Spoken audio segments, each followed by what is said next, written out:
Who would you recommend me to invite? Very, very influential HR leader in India. His name is Prabir Jha. What is the secret behind 500,000 LinkedIn followers? Honestly, neither did I care about it, nor did I pursue it. BANI framework stands for Brittle, Anxious, Nonlinear, and Incomprehensible. Why is this relevant today? VUCA talked about the environment. BANI tries to place way humans receive it, perceive it, experience it. What does a brittle organization look like? So what appears to be firm is not always as firm. They may be over-dependent on just a few individuals. Disasters can happen overnight. They are not going to give you hundreds of years of lead time to change. Why are so many employees experiencing anxiety? Uncertainty has become more continuous than episodic. Human beings have not yet been tested on how well they will do dealing with prolonged uncertainty and therefore prolonged anxiety. How does the non-linear nature of today's business environments affect workforce planning? I don't know whether 3 years later you will be out of a job. Maybe you'll do something else. Maybe again you'll bounce back and do something which is very, very different than what you would have done, but maybe you're better at. What makes the modern workplace increasingly incomprehensible for employees and leaders as well? In a networked world, anything and everything can impact something somewhere in some degree of magnitude. We are living in a web of correlations. No one can say, I am siloed, I'm protected, I'm mothballed, and I'll be okay. How should leaders adapt their leadership style in this BANI environment? Your leaders definitely don't have all the answers. In fact, leaders don't even have all the questions. I think leaders first have to become more vulnerable. Leadership is about engaging people to co-solve problems. From certainty, they must make the shift to curiosity for themselves, for their organizations, for their team. They must move away from control to adaptability. How can organizations build a resilient culture facing this BANI world? Resilient culture actually must by default have a strong purpose. There has to be high trust, truly be a learning culture. How do you maintain employee engagement when change feels relentless? Making sure they like what they do, they like the people around them, there is a sense of trust, they have a sense of control over what they do, they are aware of why things happen the way they are happening. If you could give CHROs just one piece of advice, prepare their organizations for surviving in this ever-changing world. Hello, Prabir. Good afternoon. Thank you for being in the show. Good afternoon, Shao. Lovely connecting with you and seeing you. Thank you for inviting me to the show. We have to thank Atma for the recommendation. I was very surprised when I saw your profile because you present yourself as a LinkedIn power profile, TEDx speaker, columnist, HR commentator, active tweeter in the HR community. And what impresses the most above all is that you have more than 500,000 LinkedIn followers after being CHRO of many top companies. Probably, to be honest, I feel like I could spend like 10 minutes here describing your experience. Does this show your profile in a fair way? No, absolutely. You've been generous, but yes, that's me. What is the secret behind 500,000 LinkedIn followers? I get asked this question, Shao, so many times, and honestly, neither did I care about it, nor did I pursue it. But over the years, I guess I always like to believe that it's some good quality work as a CHRO of many companies, and the ability to demonstrate both intellectual and execution courage. And that draws people in because they like to look at people they can hopefully look up to and inspire themselves to still think different and do better. I'm absolutely sure that the content that you share is so interesting to the fact that you attracted these 500,000 followers. So no doubt in that. Okay. And in the same way, when looking at your profile and your experience, we could go many ways, many topics, many directions, because you've done so many things. But there was something that stand out, which I wanted to have the chance to discuss with you, which is the content that you've produced so far for a topic that is called the BANI framework. And for those that were not aware, BANI framework stands for Brittle, Anxious, Nonlinear, and Incomprehensible. Why is this relevant today? At some level, BANI actually has morphed from what many more people are familiar with, which used to be called VUCA, volatile, uncertain, complex, ambiguous. Now, so in some form, it's an ideological, philosophical iteration. And BANI stands for brittle, anxiety, nonlinear, incomprehensible. And the big difference between the two really is that VUCA talked about the environment and talked about the context, but fell short. It was right in its place. There's nothing wrong with VUCA. But what BANI does is BANI tries to place the way human people receive it, perceive it, experience it. And that becomes actually more contextual. Actually, it's deeper. It connects the human element with the context, not just the context itself. So, what do you do with just the context? It's how individuals respond, and therefore, as a collective, how organizations respond, or they fear, or they feel, or they worry, or they think. So, I think BANI is more relevant in today's context, made worse with the fact that so much is changing in the world. It's just not volatile and uncertain. It's gone beyond, and the emotions that it triggers is very different than what it was. So it is largely an issue of context, but it's also more an issue of how people experience that context and that environment. Makes sense, because the context may be certain context, but people experience it differently. That's why this framework is more specific on how people react. The B stands for brittle. What does a brittle organization look like in practice? It's a great question because, the reality of life is that the most brittle does not think it's brittle. Imagine a biscuit, a cookie, right? Cookie looks firm, cookie looks solid, till you kind of possibly dip it into tea or milk or whatever else, or for that matter, you bite into it. It cracks immediately, right? So what appears to be firm is not always as firm. And as I see the world today, whether it is societies, it is nations, it is individuals, it's companies, it's industries, from the outside, they look firm and standing. But from within, the so-called successful entities, the so-called successful individuals, when really tested in these changing times, they crack. And therefore, it brings out the element of brittleness. Fundamentally, they are brittle, the facade notwithstanding. And, when you look at it from an organization context, and because I advise companies across industries and tenure and age, very successful companies, some of them, I find them brittle because they are doing okay for now, but the cracks are just about going to get visible. And I'll give you a few examples. They may be over dependent on just a few individuals, either by tenure or they were really good once upon a time. Would they retire? What if they were not there? Lack of succession depth, lack of talent pipeline in the true sense, right? Or you have people, you have experience, but they are not relevant for the context that is coming. They've survived thus far. They've been successful thus far. So it is getting them to feel brittle. These are culturally places where I find people unwilling to speak up, challenge, ask questions. You can sense that place. And that, I think, is a sign of the company being brittle, because who is calling things out, the things that need to be called out or need to be addressed, because people are just following hierarchy or they're following individual leaders, which is not right. Or for that matter, policies which are only optimized for efficiency and possibly maybe losing their shine on effectiveness. So all of these are elements which make even successful individuals, individual corporations look firm and steady, but they actually are getting brittle. And the same logic applies to nations. The same logic applies to societies, families, right? So I think it is a potential recipe for disaster. And today, you know that disasters can happen overnight. They are not going to give you hundreds of years of lead time to change. So that is why brittle becomes very, very critical for companies to understand. And what about anxiety? Why are so many employees experiencing anxiety? Yeah, so, anxiety by the same logic, is flowing from unending uncertainty, right? There was a time, we've always lived through times and moments of uncertainty, either by business, by political context, geopolitics, individuals.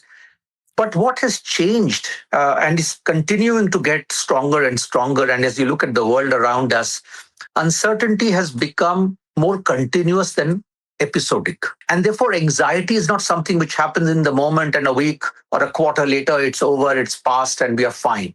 It's going to have longer times of existence. And therefore, anxiety cycles have become deeper. And therefore, it becomes a very important dimension. Again, individuals, families, in an AI-induced disruptive world, what happens to my careers? What happens to my customers? Will my customers stay with me? What happens to the technology that I was a master of till yesterday? Will it be obsolete tomorrow morning? So, because uncertainty has become more prolonged and a way of life, anxiety is the logical corollary of that anxiety. So, uncertainty, anxiety actually are conjoined somewhere. Anxiety, by becoming more chronic, it just becomes normal. Yes, it does, but it also, you use the right word. Like in illness, there is chronic and there is pain, acute, right? Now, acute you can still treat because it is seasonal. You can give the appropriate medicines and bring that pain down. What do you do with acute? You've got to administer medicines right through. So similarly, dealing with anxiety will become a way of life in an era of unending uncertainty. But the fact is that human beings have not yet been tested on how well they will do dealing with prolonged uncertainty and therefore prolonged anxiety. And what about the nonlinear part of the BANI framework? How does the nonlinear nature of today's business environments affect workforce planning? Again, a good question. See, there was a time when life was more predictable. Business was stable. You had longer lead cycles before any change actually happened. Customer loyalty was predictable. Employee loyalty actually mattered because they were not spoiled for the kind of choice that the generation today is. And at the same time, there are threats which emerge like torpedoes. A startup could disrupt an industry. A new technology could disrupt a platform we've all been used to for many years. Therefore, growth and risk actually are not going to be just easy secular slopes on a graph. There will be huge highs, sudden dips, again huge highs, maybe long dips, again sudden surge. So the oscillation, if you were to graph it, will look very different. And this is going to happen even with individual careers, right? You're not going to say that for the next 15 years, I'm kind of sorted. I don't know whether 3 years later, you will be out of a job. Maybe you'll do something else. Maybe again, you'll bounce back and do something which is very, very different than what you would have done, but maybe you're better at. So that is what explains non-linearity. It's not an easy, simple, secular slope. It is going to be a very oscillating graph. And that is the reality of life in the times that we live in. Last but not least, in terms of incomprehensible, what makes the modern workplace increasingly incomprehensible for employees and leaders as well? See, there was a time when it was okay to kind of still work to a cause-effect algorithm or an equation. This happened and therefore that changed. Today, we live in times where we don't know what really caused that. At best, there is correlation. May not be direct causation. So let's say you are in London and I'm in Mumbai, and something which happens in London impacts Singapore, Singapore impacts somewhere else, and which impacts Mumbai. Now, it is not easy for us to establish a direct causality. But in a networked world, in a networked career system, anything and everything can impact something somewhere in some degree of magnitude. This disrupted supply chain that you would be hearing of is a classic example, because in a world which is so networked, what happens in place X impacts place Z almost immediately. So this entire thing about incomprehensible is the inability to establish a direct cause and effect relationship between two vectors. Anything and everything gets impacted somewhere. So we are living in a web of correlations. And to that extent, no one can say, I am siloed, I'm protected, I'm mothballed, and I'll be okay. It doesn't work like that anymore. And therefore, the human implications of that, the leadership implications of that, the career implications of that, sometimes livelihood and family implications of that can be very, very significant in the world we live in today. So considering this very hard and difficult scenario that you just described, how should leaders adapt their leadership style in this BANI environment? So, the first thing is leadership have to get out of the historical thing. I have all the answers. I've written about this earlier. Leaders definitely don't have all the answers, at least no one leader. In fact, leaders don't even have all the questions. right? So forget having answers. They don't even know what questions they should be probing for, because that's how the BANI world is. And therefore, leaders have to get out of this entire thing. I know it all. I can fix it all. That era of leadership is over. It is, often I find leaders trying to solve a pediatric problem with a geriatric solution, something that worked well with them in their last 20 years, 30 years. Doing that more efficiently, faster, is not going to necessarily fix the problem, because that's not the answer that is going to work. That's not the key that can unlock the lock. So I think leaders first have to become more vulnerable. And I've again written a lot about that. Vulnerability in leadership is very, very key. And it takes a lot of courage to say, I'm vulnerable. I don't know, and it is not humanly easy to admit that. And many leaders struggle with that dimension. So the ideal leadership pattern is to say, I don't have all the answers. I don't have all the questions. I need to ask people. I can ask people many levels below me. I can ask people beyond my company. I can ask people beyond my industry. And for that, you need to have a sense of vulnerability. But as oxymoronic it may sound, to be vulnerable, you need courage. You need greater self-assurance, greater belief in yourself. So it's not easy. I coach many chairmen and CEOs of companies, Shua, and I find this as one of the biggest mental blocks that, our leaders adequately readying themselves for the BANI world, because many still believe, and in some organizational and national cultures, things respect hierarchy more than they should.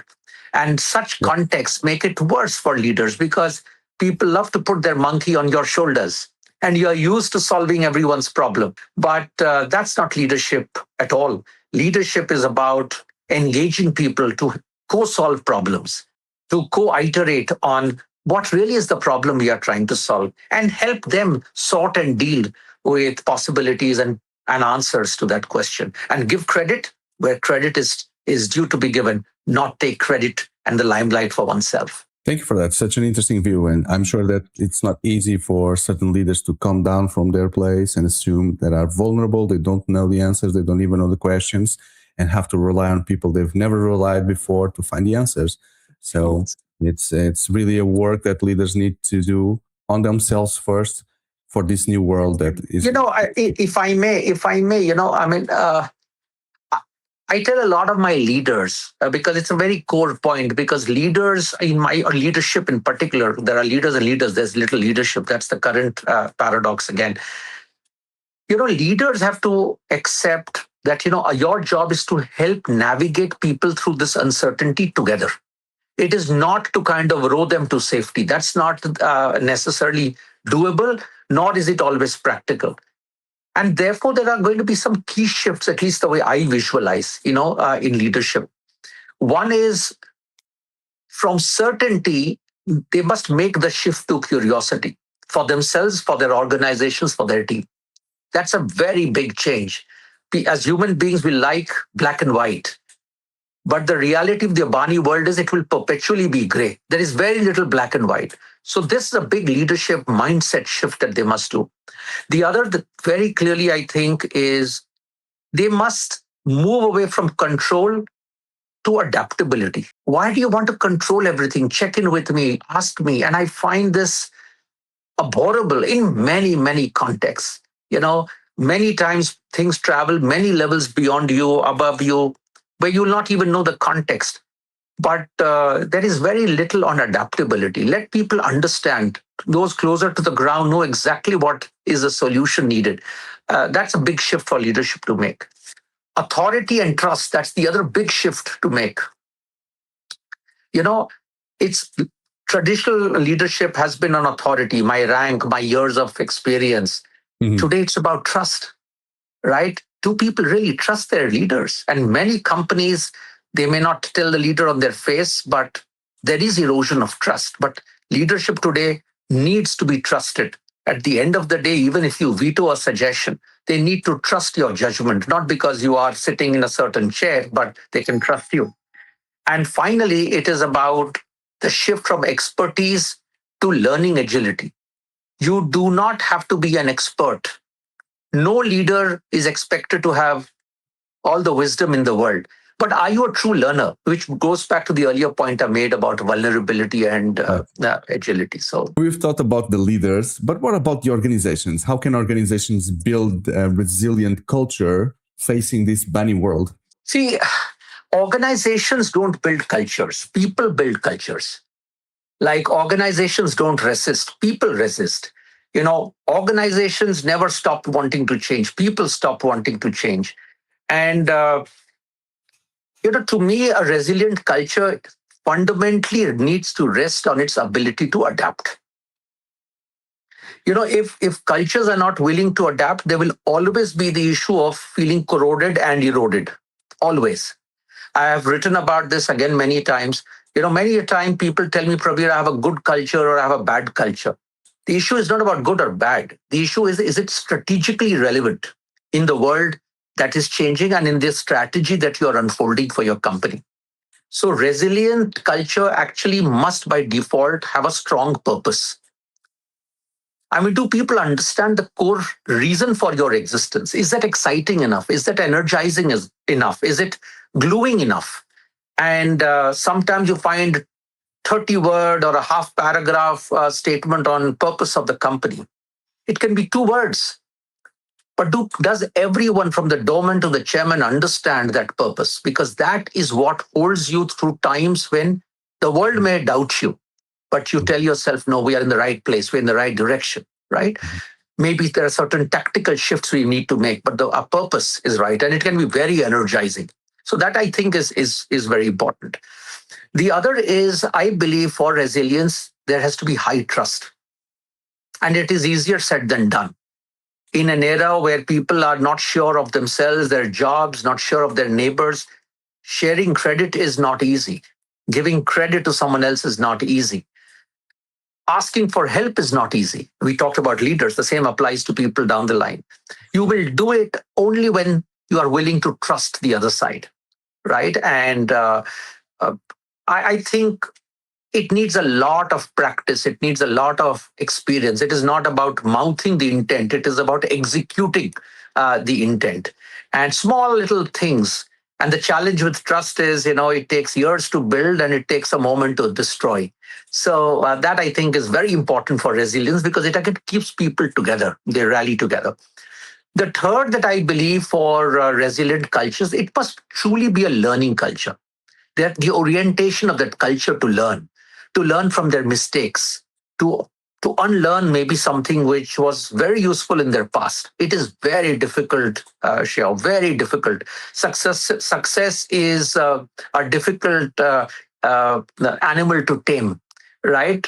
So I think that's very important. That is the culture adequately learning from each other, learning from from a situation, learning from a moment, learning from someone else, learning from competition, learning from beyond your industry. It is such a myopia that would surprise many, but I find it all the time. Companies at best try to learn from another company in its industry. They say, no, but that's another industry. But ideas can come from anywhere. But the curiosity is low. Distributed leadership, very important dimension of resilient cultures. If it goes to just those few handful of people who make all the big decisions, I don't think that builds for resilient culture. It's a pass the buck culture then, right? People will jump the ship. But when you help people assume ownership, accountability, make some bona fide decisions, even if you make mistakes, it is, it's important. So distributed leadership, very unaddressed in many companies, but that's an important thing. And at the end of the day, maybe if I pick one more, a much used word, psychological safety.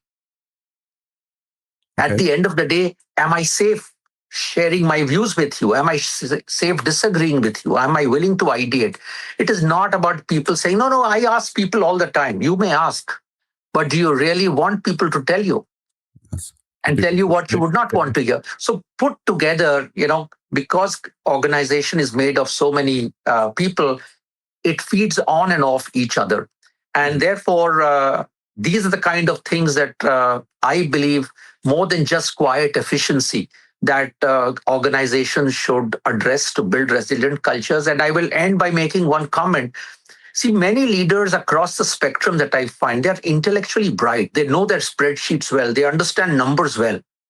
But I don't think they understand the organization well enough. They don't understand the dynamics, the human dynamics. And this I've seen across geographies. I've seen it across industries. And I think, therefore, in my view, they need help. But back to that question, are they vulnerable to acknowledge? That's not my strength, but I need someone who can help me understand and shape that culture very differently, because culture starts flowing from the top.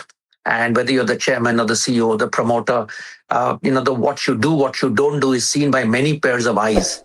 And that sets the code for the rest of the organization. How do you maintain employee engagement when change feels relentless?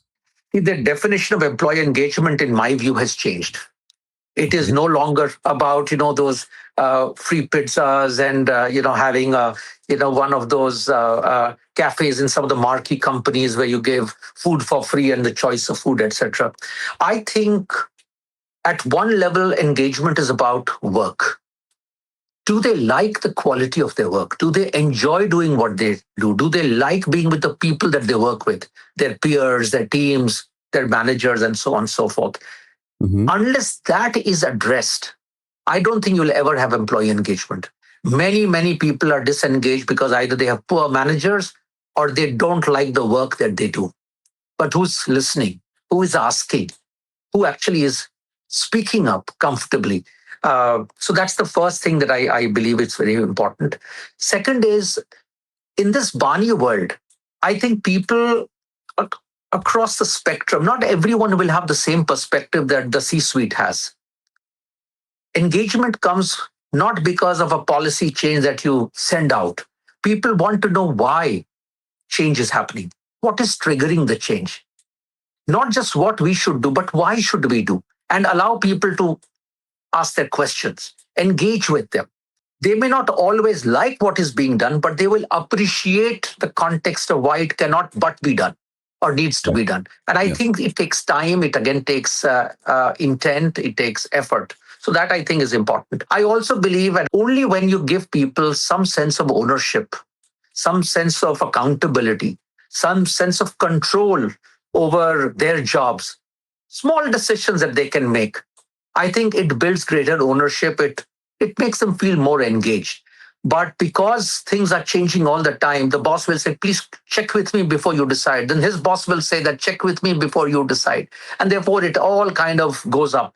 I personally believe there is a huge opportunity for companies to delegate much, much better than they have ever done, to simplify their organizations at least 10x from where they are today, any organization.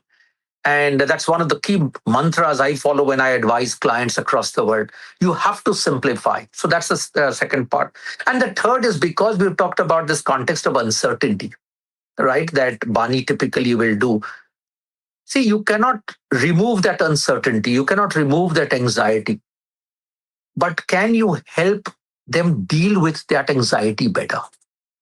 And which it brings me to that issue about, what has happened in this very tech and AI induced world. Leaders have become less and less human and are becoming more and more humanoid. So when you're becoming humanoid, you don't have the time. You say, well, I have a job to do. Get on with it. You can't do it. I'll get someone else who will do it. So the willingness to understand, help the guy deal with that change with empathy, handhold. Maybe you will actually have done a far better service to both the relationship and to the organization.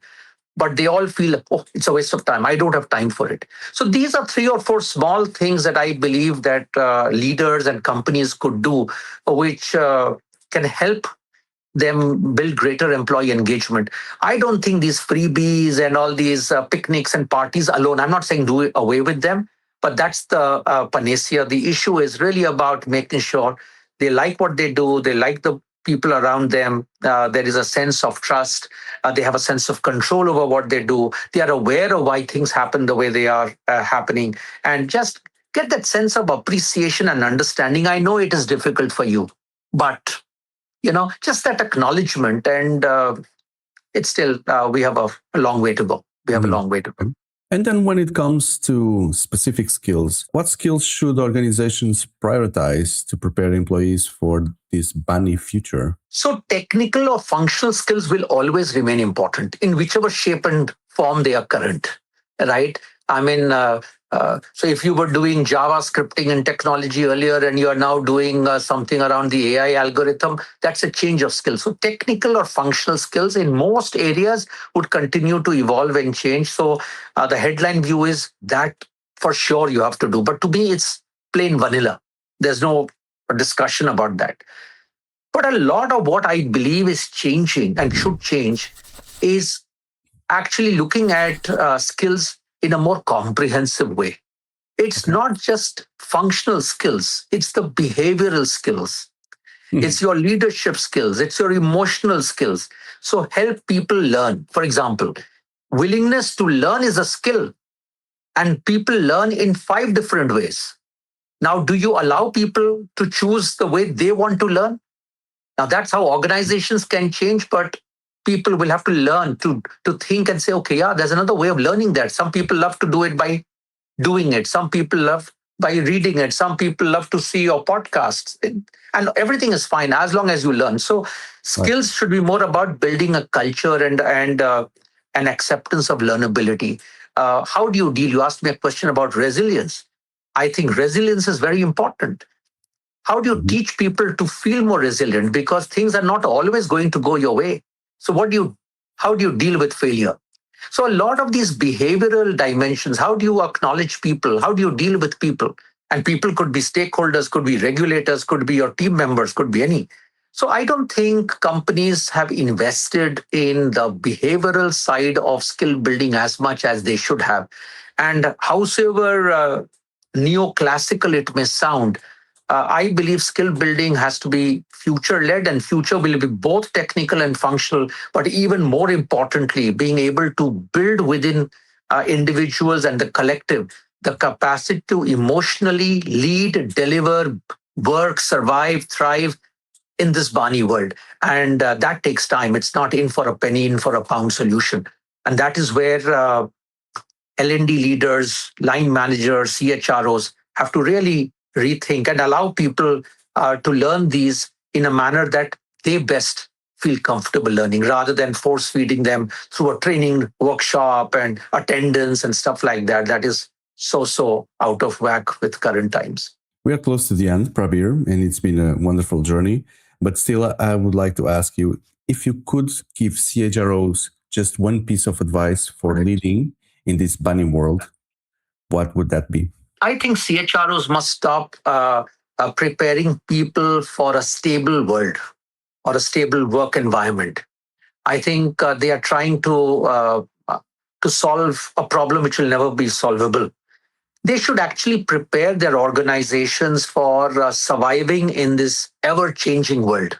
And the more successfully they are able to make their ecosystems, their leaders, their employees adept at delivering predictable outcomes in an ever unpredictable world, they would have delivered a more strategic purpose and outcome to their roles. I don't think CHRO should be worried about building the workforce we need, because honestly, you don't even know. And you will not know whether 3 years what you thought you needed will be the workforce that you have or you've prepared for. So I think it's a little unbridgeable catch-up. I would rather advise CHROs, how do you build a workforce that can continuously improve, reinvent itself for the kind of skills that the future would demand of them? So it's a change in my view of playing the Pied Piper, where everyone is following you, to helping their organizations develop an inner sinew and inner muscle, where they are always in a state of agility, of learning, of being ever ready. So it brings back all those issues around trust and collaboration in that world. So I think that's where I feel CHRO should move. CHROs should stop seeing themselves as custodians of a tactical function. I believe HR is a very strategic function. Its strength in numbers will reduce. That's my read of the future. I think AI is going to take a lot of jobs away, but HR will become an even more strategic agenda.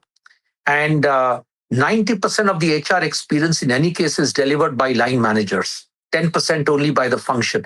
But CHROs, they have to be that strategic ally, thought partner, evangelist, challenger to help the organization and its leaders and its employees start thinking and believing very differently rather than just trying to be the agony aunt, keeping them assuaged and happy in the moment. Everyone that comes into the show, I like in the end to ask for a recommendation, someone that could be an interesting next guest with an interesting story, an interesting profile or project.